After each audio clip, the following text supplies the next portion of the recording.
the Charter Food Network. My name's Renee. And I'm Brittany. Great, so let's see, what are we cooking today? We're learning how to make a sail. Yummy. I'm so excited to start this one. How Doesn't about that you? sound tasty? And if you make a sail, you'll even get some commission. Now, doesn't that sound delicious? Yum. So just like in any time you're baking anything or making a meal, there's different ingredients to it. That way you can get your end result or your meal.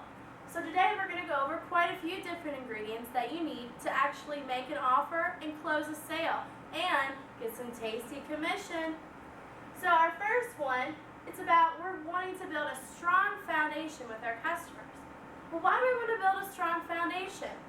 Well, my question to you is, do you have like a favorite drink? Like mine personally is Diet Coke. Maybe yours is Pepsi. But everybody has their favorite. Now I'm someone, if I go out to eat and I say, I would like a Diet Coke to drink, please. And they say, oh, all we have is Pepsi. I'll ask for water. Do you know why that is, Brittany? Why is that, Renee? That's because I'm completely sold out to my Coca-Cola product. And we want our Charter customers to be completely sold out to Charter as well. That way when somebody offers them a different product, like maybe the dish, they'll say, nope, I'm completely happy with what I have. So in building that strong foundation, we're building a foundation with our customers to make them happy customers and to stay with Charter. There's two different things we're going to do in building that strong foundation to make sure that customer feels valued. The first one is we're going to ace our telephone call and frame it. Also, then we're going to come over and we're going to transition and we're going to resolve any issues the customer may have. Then we're going to open the door. Then we're going to explore a little bit. And then we're going to close the sale. So our first step in this is actually ACE. So, what is ACE? Great, I'm so glad that you asked. ACE is a great thing for you to use. It's a great tool to help you give a customer a great customer experience. So, what does the A stand for? We're going to answer that call with energy. We're going to show the customer that we care. Then we're going to use a confidence statement. Well, you definitely got the right person today. I'm going to do everything I can to get you some resolution. And E, we're going to also use some empathy. I know how frustrating it is to not be able to get on the internet. I know exactly how that feels, and I would be just as upset as you are. In doing these three steps, we're setting that call up to be a strong foundation to assist our customers. So the first step is we're going to answer that call with energy. Thank you for calling Charter. This is Renee. How can I help you? Then we're going to use a confidence statement, and then we're going to use a little bit of empathy. Sound good to you so far? Sounds delicious. And then our second step is actually we're going to frame that phone call. So what is frame? Frame is actually kind of like when you think of a home. Before all the brick and everything goes up, you have the frame of the house. And that frame keeps the house centered and keeps it up. That's what we're doing with our telephone call. So we're going to frame it, and it's a statement that lets the customer know you plan to go over their services with them later in the conversation. So I'm going to get you some resolution today, and then after that, I'm going to take a look at your account and see if you're getting the most bang for your buck. Why do we do this?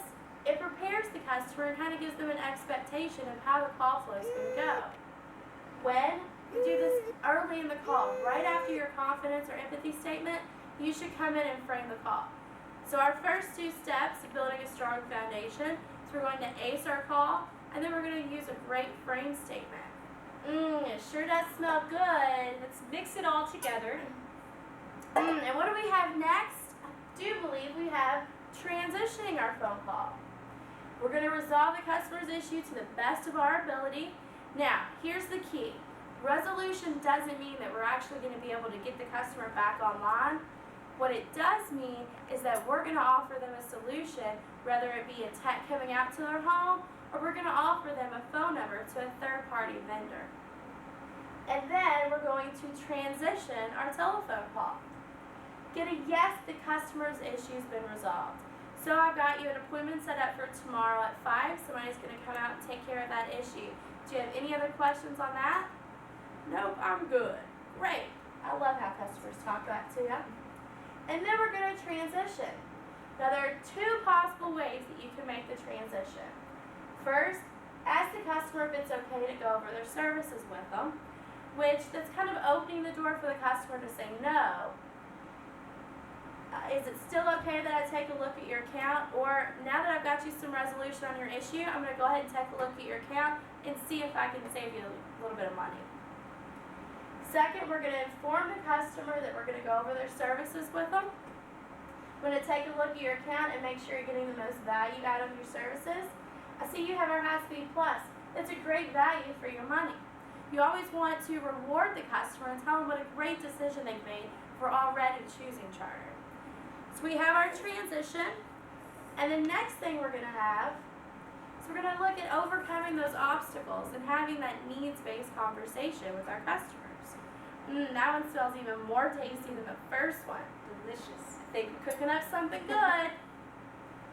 So some of the obstacles that you can come over is maybe the caller isn't authorized. Maybe you're talking to the son or daughter. You can always say, if this is something that really interests you, is maybe your mother or father home, or is the account holder home? And then you can talk to the account holder about how great that service is. If they say, no, I'm the only one here right now, then say, wouldn't you love to have this added to your account? Doesn't Charter High Speed Plus sound like a great idea? You would really enjoy that, right? Well, I tell you what, as soon as the authorized account holder comes home, give us a call back and we can add that to your account. Let's say the caller is irate, frustrated. Those are kind of difficult phone calls, and we really don't want to offer those because we feel like the customer's already yelled at us. Why do I want to make them even more upset? But here's the thing. An irate customer just wants you to listen to them and wants to know that somebody cares. So if you've used your ACE and your frame and you've transitioned well, then you've built the rapport with the customer and they do feel comfortable with you. Focus on the confidence and the empathy to gain that confidence that the customer wants to give you. Then we're going to listen for cues and clues. Now, there's a difference between a cue and a clue. A clue is something that we see in the customer's account, but a cue is maybe something that we hear. Maybe you hear the customer has on a football game in the background, or maybe a nice cooking show. There are going to be things that's going to trigger to go, there's kids in the background. I bet they might like our High Speed Plus. And then what you're going to do is look for the benefit for the customer, and you're just going to talk up that one benefit that they have. So, you have a child? Great. Well, our High Speed Plus offers lots of different activities that your kids are actually playing games, but they're learning at the same time. Wouldn't you love to have that? Wouldn't your kids really appreciate that? That'd be great. I know. They would be so excited. I would. So, you're going to listen for cues in the background, and then you're going to look for clues in the account. Maybe they have a low speed package. They're kind of talking about my internet's so slow. I really wish it would speed up.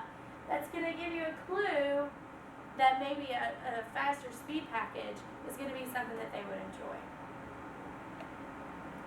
Now that you've made the transition, what happens next? That's when we have our needs-based conversation. We engage the caller in a needs-based discussion. Now, do we ask closed-ended questions or open-ended questions? So what is an open-ended question? An open-ended question does not leave room for just a simple yes or no answer. It actually has to go on. Okay, yeah. An open-ended question does not leave room for simple yes or no answer. It makes the customer go into more detail. Yes. Where a closed-ended question, when you ask the customer, they can say either yes, no, or maybe. And we don't want that. No. So we're going to use an open-ended question to get the customer talking. Some examples. So how many people in your house use the computer? What kind of things do you like to do on the internet? Those are all going to get you talking and get that comfort level built up with the customer.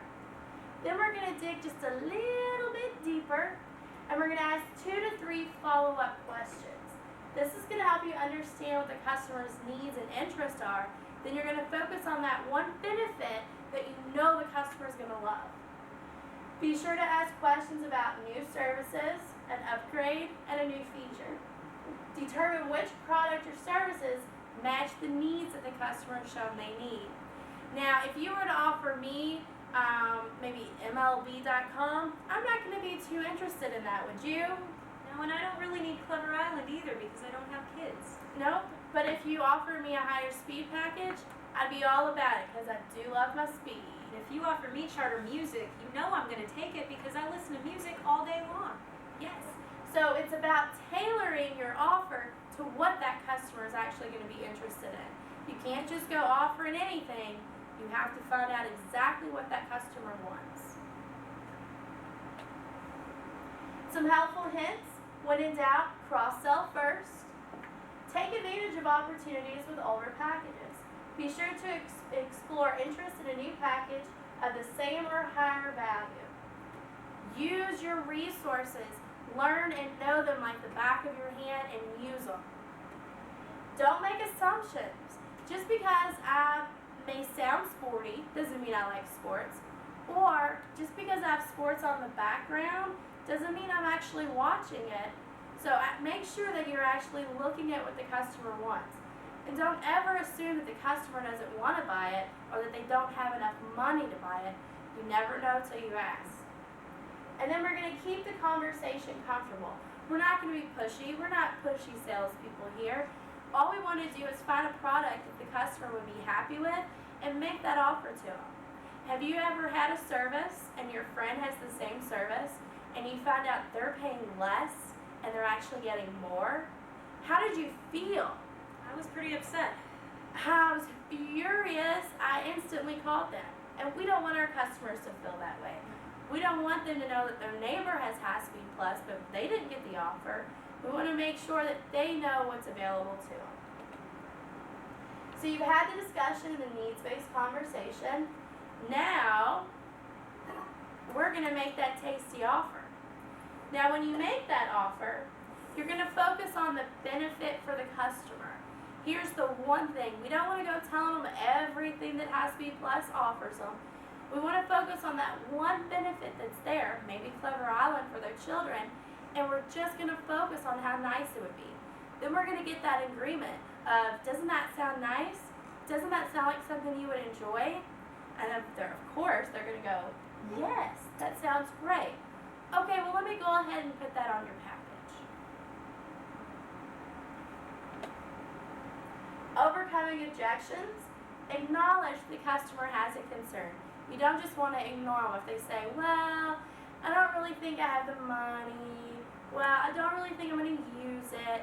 You always want to acknowledge it, but then you want to go back to discussing all of the great benefits and how that customer is really going to enjoy it and it's worth the money. And then what you're going to do is we're going to come and we're going to close the sale. So, in review, we have our ace and frame. So we've made sure that we aced our call, that we framed our calls. We had our needs-based conversation after we transitioned. We have made the offer, and we're working on closing that sale. How to overcome customer objections. I don't really use the internet that often. But with High Speed Plus service, you would have access to a lot more options to meet your needs. What about, I need to think about it. That one's something I hear quite a bit. I'm not really sure. Perfect. I have a suggestion for you. We have a 30-day money-back guarantee. You can try the service out. And if you aren't absolutely satisfied, just let us know and we'll refund your money. That way you can think about it while you're trying out our great service. Now I just want you to think for 1 second. Let's say you're a gamer and you really love to go fast on the internet. So I go ahead and I upgrade you to a 10 meg package from 3 meg. If you've used that for a month, do you really think you want to go back to that lower speed? I wouldn't. I don't think so. You're going to be happy with that service once you have it. Helpful hints for every phone call. Number 1, focus on ACE and set a good tone. That first couple seconds that you have on the phone and how you answer it, it's going to make the difference. Let me show you. So let's say you're calling into Insight or Charter Communications and you hear, thank you for calling Charter, this is Renee, how can I help you? Geez, Renee, could you be any less enthusiastic about your job? Now, what if it started, Thanks for calling Charter. This is Renee. How can I help you today? Wow, Renee's a nice person and she really cares what's going on. See the differences? So you have maybe 10 to 15 seconds to really make a great impression with the customer. And ACE is going to allow you to do that. 2, use effective troubleshooting techniques. We don't want to run the customer around in circles. Use the most logical path that's there. 3, follow the transition guideline on every phone call. And last, stay within your support boundaries. Because if Brittany goes out and actually helps somebody with their email client, guess what happens when I get that customer? Will you help me with my email client, Renee? I'm sorry, ma'am, but that's outside of our support parameters. But the last tech I talked to helped me. I want a supervisor. Can you see the potential for an irate? Not good. So make sure that we're sticking to our support parameters and not trying to fix things that aren't ours to fix. So, to recap, we're going to answer our phone calls with ACE. We're going to answer with energy. We're going to have some great confidence. We're going to use an empathy statement. Then we're going to frame the phone call, let the customer know what they can expect next. Then we're going to transition that phone call. We're going to have a needs-based conversation. We're going to find that one benefit that the customer is really going to enjoy. We're going to make that offer. We're going to talk it up. And then you're going to close the sale. Now, how tasty is that? You know, tastes like a sale, Renee. Those commissions sure are sweet. Well, thanks for tuning in to the Charter Food Network, and we'll see you next time. Have a great one.